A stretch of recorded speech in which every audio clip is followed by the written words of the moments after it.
Peperangan Laut Khusus sebenarnya telah dipraktekkan berabad-abad sebelum Masehi. Sejarah telah mencatat, pada abad ke-5 sebelum Masehi, armada laut Persia dan Athena memiliki pasukan yang berisi perenang-perenang handal. Mereka bertugas melakukan pengrusakan kapal-kapal perang lawan, sehingga mengakibatkan kekacauan di armada laut lawannya. Pada saat Perang Dunia Kedua, konsep berperang dengan menggunakan cara-cara khusus dipraktikkan oleh Angkatan Laut Italia. Muncul konsep torpedo berjiwa, yaitu mengendarai sebuah torpedo menuju kapal-kapal musuh yang sedang bersandar. Pasukan yang bernama Decima Flottilla Massimi mampu menghancurkan 10 kapal perang Inggris hanya dalam kurun waktu 2 tahun saja.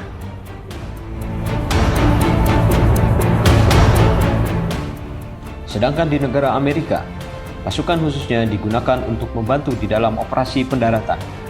Hal ini terjadi setelah Amerika kehilangan 1.000 marinirnya dalam operasi amfibi di Kepulauan Tarawa yang disebabkan karena adanya gundukan karang dan ranjau-ranjau berupa bom laut yang telah ditebar oleh Jepang. Pasukan yang bernama Underwater Demolition Team ini bertugas untuk melaksanakan pengintaian pantai pendaratan serta menghancurkan rintangan-rintangan pantai yang akan didarati. Dari catatan-catatan sejarah tersebut dapat membuktikan bahwa penggunaan pasukan khusus dalam mendukung sebuah operasi militer adalah menjadi sebuah pilihan yang tepat. Lalu bagaimanakah dengan perkembangan pasukan khusus laut di Indonesia? Apabila kita berbicara mengenai pasukan khusus yang dimiliki oleh TNI Angkatan Laut, maka akan terpikir sebuah nama, yaitu Kopaska atau Komando Pasukan Katak. Pembentukan satuan elit ini tidak dengan serta-merta terjadi begitu saja, namun didahului oleh perjalanan panjang serta usaha-usaha yang gigih dari para pendirinya. Dimulai pada tahun 1954, seorang kapten Angkatan Laut bernama Kapten Iskak, yang pada saat itu menjabat sebagai Kepala Dinas Pendidikan Olahraga dan Hiburan Angkatan Laut, menggagas dibuatnya pendidikan Frogman. Ide ini muncul sesaat setelah sang kapten meninjau pendidikan UDT di Amerika. Walaupun dengan menggunakan peralatan-peralatan sisa peninggalan tentara Belanda, namun dengan semangat dan kegigihan yang tinggi, pendidikan tersebut berhasil meluluskan 4 personil Frogman dan menjadi cikal bakal pendiri Kopaska. Di tahun 1958, TNI Angkatan Laut mengirimkan 3 personilnya untuk dididik di sekolah UDT Amerika. Mereka adalah Letnan Suyatno, Letnan Urip Santoso, dan Sersan Mayor Amir Yosef. Pada tahun 1962, Presiden Soekarno memerintahkan kepada pimpinan Angkatan Laut saat itu untuk membentuk satuan pasukan Katak yang akan segera dikirimkan ke Papua Barat sebagai Rising Demand Revolusi Bangsa Indonesia yang secara khusus digunakan dalam mendukung operasi Trikora. Maka berdasarkan keputusan Menpanga nomor 5401-13 tanggal 31 Maret 1962, Kopaska secara resmi didirikan. Pembacaan surat keputusan ini dilakukan langsung oleh Menpanga Laksamana R.E. Marta Dinata.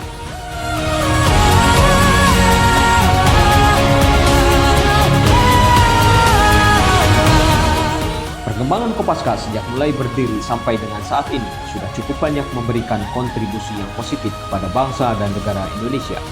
Antara lain, dalam operasi militer untuk perang, Kopaska telah berhasil mendukung operasi Trikora di Papua Barat, mendukung operasi Dwi Kora di Malaysia, melaksanakan penyiapan pantai pendaratan dalam operasi Seroja di Timur Timur, serta terlibat langsung dalam operasi Gom di Nangro, Aceh, Darussalam. Sedangkan dalam operasi militer selain perang, Kopaska memberikan kontribusi terbaiknya, antara lain melaksanakan pembersihan bom-bom sisa Perang Dunia Kedua, melaksanakan operasi pemberantasan perompakan di Selat Malaka serta pembajakan di Somalia, melaksanakan operasi SAR, melaksanakan tugas-tugas lain dalam mendukung pemerintah seperti pengamanan Pulau Sebaru sebagai pulau observasi dalam rangkaian kejadian penyebaran pandemi virus corona, serta kegiatan-kegiatan ONSP lainnya.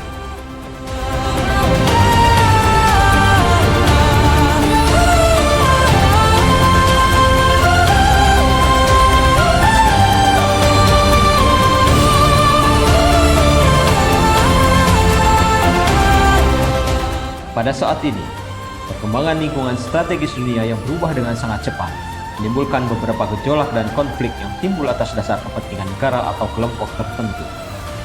Konflik yang tercipta ataupun diciptakan masih bersifat tertutup dan tanpa bentuk atau asimetris, dengan menyerang berbagai aspek, seperti aspek ekonomi, sosial dan budaya, politik maupun ideologi, yang pada akhirnya akan berujung pada konflik yang mengancam pertahanan dan keamanan sebuah negara. Bentuk peperangan ini dikenal dengan peperangan hibrid. TNI mulai menjawab tantangan dari keadaan saat ini, salah satunya dengan cara mengembangkan organisasi TNI menjadi lebih fleksibel dan lebih profesional. Munculnya Kogabilhan, pengembangan kotama-kotama baru seperti Koarmada 3, dan pembentukan organisasi-organisasi baru seperti Puskopaska adalah salah satu jawaban dalam menghadapi tantangan kemajuan zaman tersebut.